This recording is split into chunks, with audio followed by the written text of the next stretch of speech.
ஹாலிடேஸ்னாலே அது நம்ம ஜிடி ஹாலிடேஸ் தான். GT holidays, South India's #1 travel brand.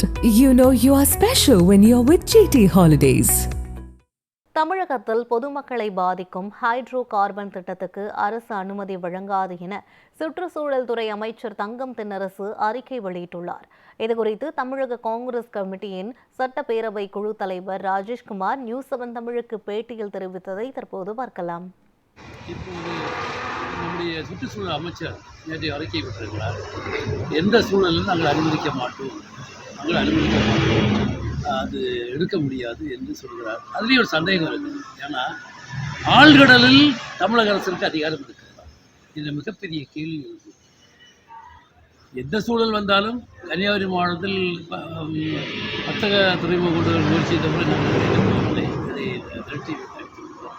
இது அப்படி ஒரு திட்டத்தை கொண்டு வர முயற்சித்தால் தமிழக அரசுக்கு உன்னிப்பாக கவனித்து இருக்கத்தக்க நடவடிக்கை எடுக்க வேண்டும். ஆழ்கடலில் அவர்களுக்கு அதிகாரம் இருக்கிற உரிய அதிகாரம் நினைப்பதை அதற்கு தகுந்த நடவடிக்கையை எடுக்க வேண்டிய பொறுப்பு தமிழக அரசுக்கு உண்டு. அதை குமரி மாவட்ட கடலோர மக்கள் அதை எதிர்பார்க்கிறோம், நாங்களும் அதை எதிர்பார்க்கிறோம். ஹைட்ரோ கார்பன் திட்டத்தை சம்பந்தமாக சில 2 மாதங்களாக கடலோர கன்னியாகுமரி மாவட்ட பகுதியில் மக்கள் போராடி கொண்டிருக்கிறார்கள்.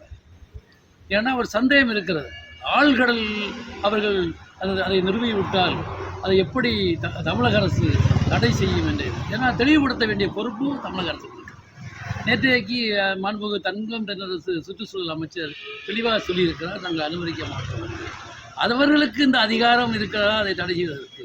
அப்படி ஒரு சூழல் ஏற்படுகிற போது தமிழக அரசு மக்களுடைய வேதனைகளை ஏற்றுக்கொண்டு மக்களோடு போராடி இந்த பிரச்சனைக்கு நல்ல முடிவு செய்வார்களா என்பதை நான் நேரத்தில் சொல்கிறேன்.